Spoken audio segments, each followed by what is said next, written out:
LimelightTV.blogspot.com. It gives you the latest on music, fashion, modeling, rappers, actors, dancers, singers, little babies, the whole 9 yards. You want to know about it? Go to that website, put that to the search engine, and you will find all that shit. By the way, I'm the Early Funkster, music, arts, and entertainment, Limelight TV. Limelight, green light, it's best that I go. Connected the dots so you can see what I got. I made it bubble, baby, now you can see what I pop. I'm selling dope, but I ain't. Now watching Limelight TV, music, arts, and entertainment. I'm your host, the Early Funkster. We got Triumph, ETP in the building. Yes, sir. Introduce yourself, man. It's your boy Triumph, man, out of Bad News, aka Newport News, you know what I'm saying? Fresh out of the motherfucking job, you know what I'm saying? Always on the road, enterprise entertainment, that's what we do. We live on the road, baby, you know what I'm saying? But I rep VA always, 2 up, 2 down. You know what I'm saying? About to do the thing. We're here with my mans, man. You know, appreciate the interview, man. You know what I'm saying? Live footage. I'm a fool on the camera, so I love to be on this bitch. You know what I'm saying? Man. I love this. That's what it's all about, though. Yeah. But we gonna get right into the music, man. Okay. You've been doing this since about what, 12, 13 years old, right? Yeah, man. You know what I'm saying? Ever since the age of 13, I won my first rap battle at this club called Checkers. You know what I'm saying? In Hampton. You know, a lot of people around the way know about it. Won my first rap battle out there, and ever since then, when I realized I could get money off my, my lyrical ability, I kind of took it seriously. You know what I'm saying? And then start branching off into artistry. But you know what I'm saying? Music has always been at the heart for all my life. But about 12, 13 years I've been in music. All right, so go ahead and explain, your first stab at it. First getting the publishing deal, and so on and so forth. Well, I first started in a group, you know what I'm saying, called 50/50 back in the day. Later changed the name to South City when we signed a production deal with Jay Praise. Jay Praise was the producer of Wankster. At the present time, had the big hit record with 50 Cent. It was on 8 Mile soundtrack, so it was a lot of buzz we generated from signing that deal. Got a little cash, in our pocket, cash signing bonus.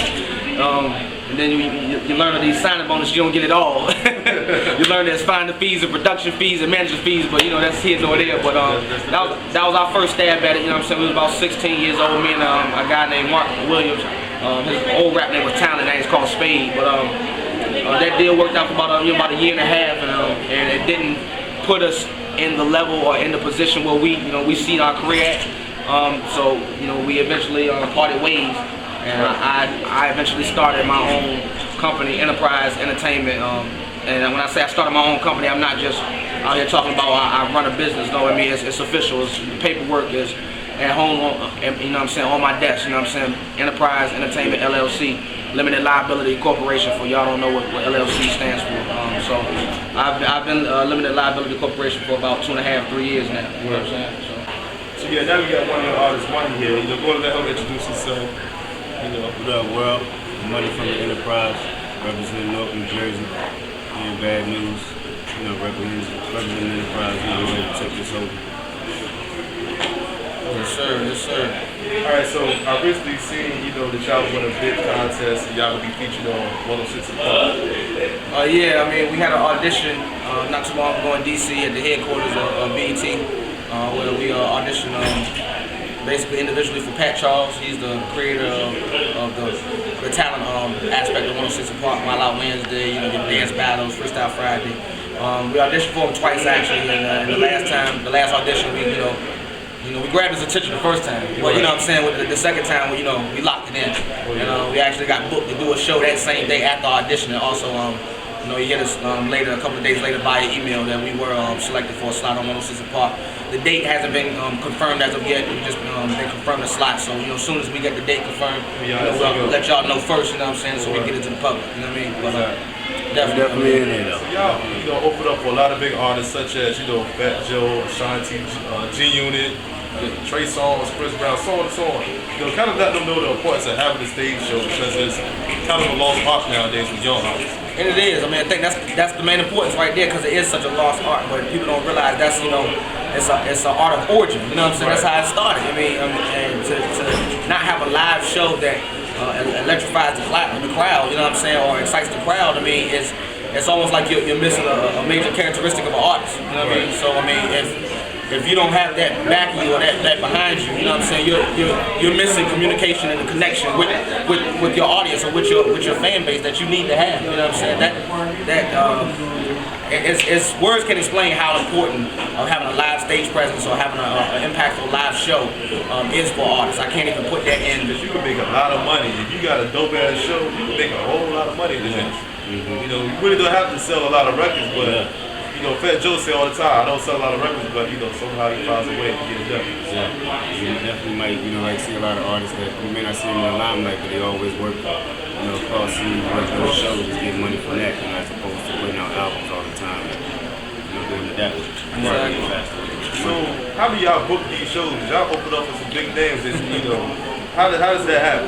It's crazy, man. A lot of our shows are booked from prior performances. I mean, so somebody's in the crowd. You never know who's in the crowd looking at you. That's why you always got to go hard, whether it's 5 people in the crowd or it's 500 or 5,000. And that's how we know that, you know, me and Money and I have set that standard, regardless of who's in the crowd or how many people in the crowd. We are going to go our hardest at, you know what I'm saying, this stage, because a lot of our shows are booked from people in the audience that have seen us, that we don't know what power they have or what connections they have, and we end up getting booked for, you know, later events.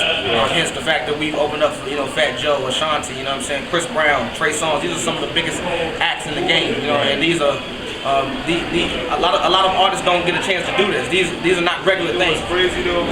Like you mentioned these big names, and the people who pay their money to see these shows, they going to see their artists. They really don't care about who's, you know, opening up. So you really gotta, you know, bring your best, because I'm pretty sure that's been instances where, you know, different acts been booed off stage and some shit like that. You know, so you really gotta come with it every single time. And to piggyback on that, at the Chris Brown show we opened up for Chris Brown. We actually. People don't realize how hectic it is backstage. A lot of people are like, I want to go backstage. You don't realize you want to be in the crowd, because backstage is tense, it's hectic, and it's kind of like, you know, it's kind of like a roadblock on the street. You know what I'm saying? Not too many people can go this way. You need to sit right there. So, you know, backstage there was a lot of things happening to the point where we got boosted up to the point where we were coming on right before Chris Brown. I mean, like Chris Brown was coming on, we were the act that opened up literally for him, because there's so many opening acts for a major artist. So the crowd was, you know, it was getting kind of, you know, it was getting kind of restless, and they was letting it be known. Give me your craziest story, you know, as far as, you know, doing the show. Probably this one. I mean, this is the biggest show we ever did. I mean, Chris Brown sold out 3,600. You know what I'm saying? You know, it doesn't sound like a lot, but when you see it, when you come out and hit the stage and you see that the people can't even sit down in their seats, how packed it is, it's real. So we, you know, the crowd was restless, and you know, me and my partner came out there and we hit the stage, and we jumped it in with a commercial record, and then we hopped into one of our singles called College Girl, and to see the crowd light up, to see the energy get brought back into the building for, you know, at that time a local artist, an up and coming artist, however you wanna. I don't like the term local artist, so I'm gonna say upcoming.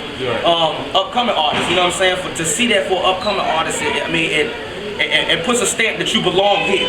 And then to see Chris Brown's reaction before we got on stage, it was like, oh, you know, shit, these niggas got the crowd ready for me, you know what I'm saying? So I mean, that was a pretty big moment for my career, and you know, Money's had a lot of big moments in his career along, you know what I'm saying? Right. Along with getting that experience at first, because he wasn't on the stage at first. At first I started off with a guy named Talent, Mark Williams, you know what I'm saying? Shout out to Spade, he's still in it with us, no ties cut, you know what I'm saying? It's just you know, we just gotta keep it moving, and Money, he's picked up a lot of slack, and he's filled in a void that I kind of needed on stage, you know? So hey, so Money, let me ask you this: how did you link up with Triumph? You know, kind of explain that story. Man, we were pretty much working at the same job. One thing led to another. I stayed after one day and I happened to meet him. You know, people heard somebody talking about him doing music shows and, you know, doing music. You know, I got a CD from him, became a fan instantly. You know, next thing I know, we started, you know, hanging out. The next thing I know, I'm writing music with him, learning from him, you know, getting experience from him. And, you know, we lived together for what, 8-9 years. You know, just been performing together lately. You know, we're brothers now. You know, it's enterprise for life. So, you know, that's pretty much how we make that. So kind of explain your style, you know, as a whole, as a group. What type of music do y'all like to make? Timeless music. Good plug. Timeless music. I mean, which is our slogan. But yeah, that really answers it all. That's what we strive to make. Timeless music. We all are individual artists under Enterprise. We do come together to form a group of Enterprise, the major group, which is Fresh, Money, myself, and Marvelous. Us 4 members. What we do have, you know, when we're putting out Light Switch coming up.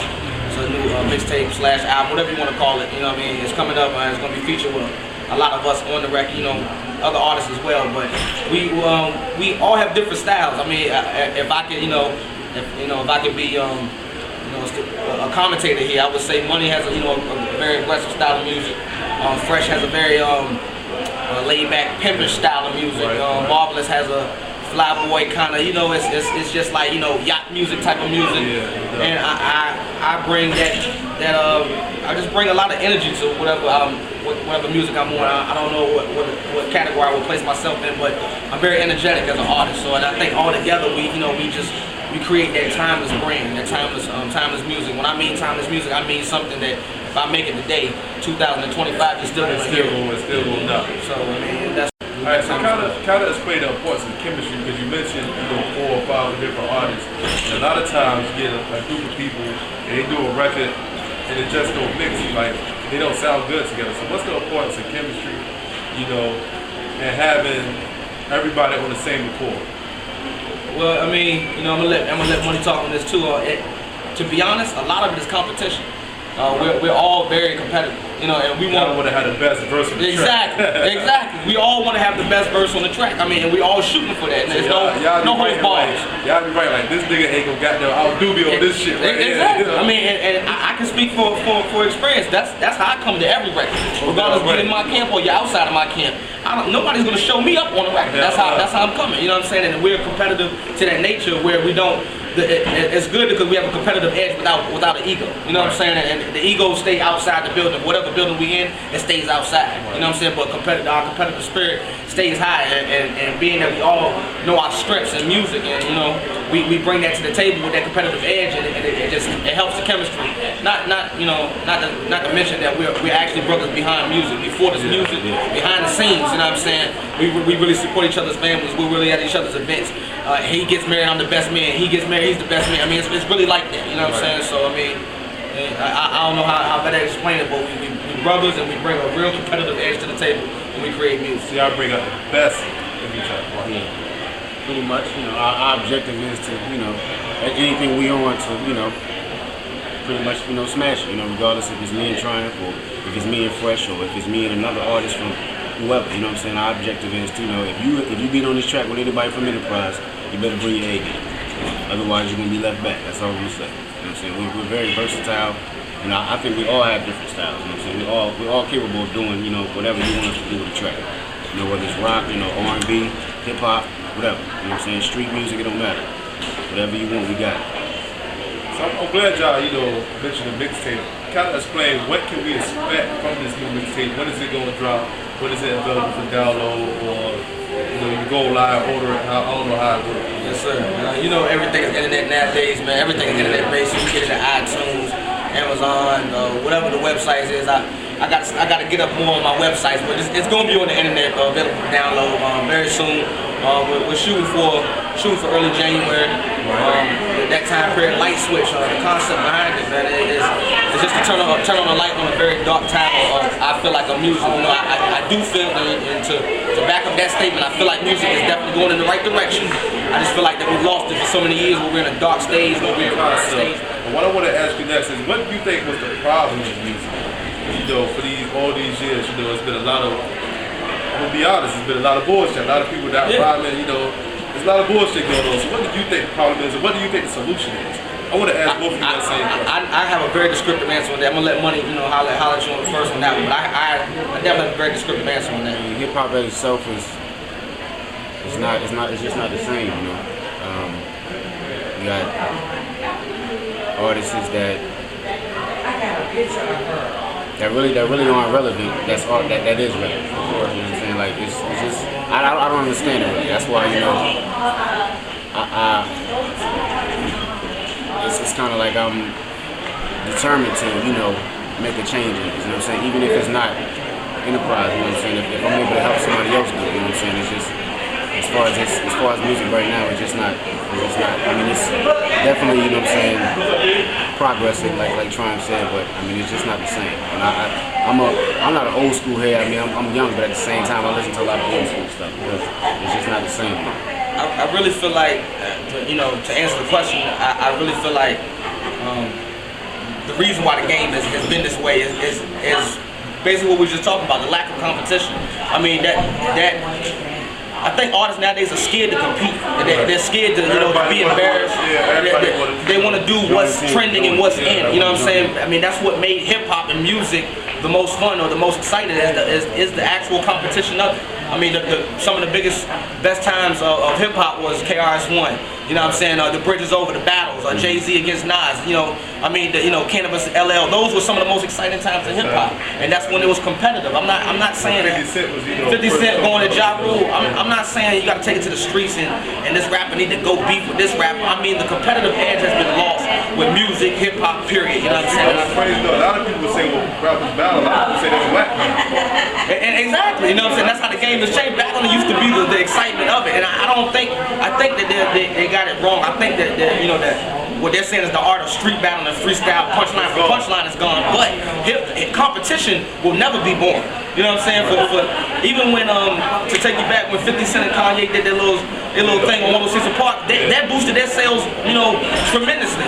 50 was sold 700,000 first week. Kanye sold 900,000 the first week, and it was they literally had Stuart Scott on 106 & Park going for the tail of the tape, like it was a boxing match. That was exciting. That period of music was exciting. That's what is missing. The actual competition of music. The fact that your confidence is going to allow you to say, you know what, I'm going to put out a better single than such and such artist. I'm going to put out a better album than such and such artist. I mean, when boxing, that's why boxing exciting to us when they stand up on the podium and they're telling each other how they're going to beat each other up. I mean, that's what's exciting. I'm not saying there's got to be violence brought back into hip hop. I'm not a fan of violence at all, but competition is missing. Competition is missing in hip hop music, period. And I feel like they're so scared to fail or so scared to not be accepted, and they're not being themselves. They're just, they're sticking in. I just feel like people are focused on the wrong things in music now. Swag is now a statistic. I mean, when does swag become a statistic in music? You know what I'm saying? I'm not saying your fashion level should always be high, but understand this: your fashion is always going to be popping if you look comfortable in what you're wearing. It don't got to be the flyest shit or the most expensive shit. If you look comfortable in what you're wearing, you fly. Swag is not a statistic in music. I mean, I hate that. I really do. I'm sorry for venting, but I hate that shit. I hate it. Vent all you want. This live like TV, baby. Vent. Get it off your chest. Let people know. I hate it. Niggas talk about his verse has swag. What does that mean? What does that mean? Tell me. Did it have bars in it? No, and I'm quoting this from my vice president Sleep. Did it have bars in it? I don't want to hear no swag in your verse. I'm just telling you that right now. Be confident. But yeah, where's the rhyme? Where's the scheme? Where's the metaphors? You know what I'm saying? Where's the personification? Where's the setting in your story? I want to hear that. You know what I'm saying? That's what I want to hear too. That's what I want to hear. I'm glad you talking that shit. I feel the exact same way.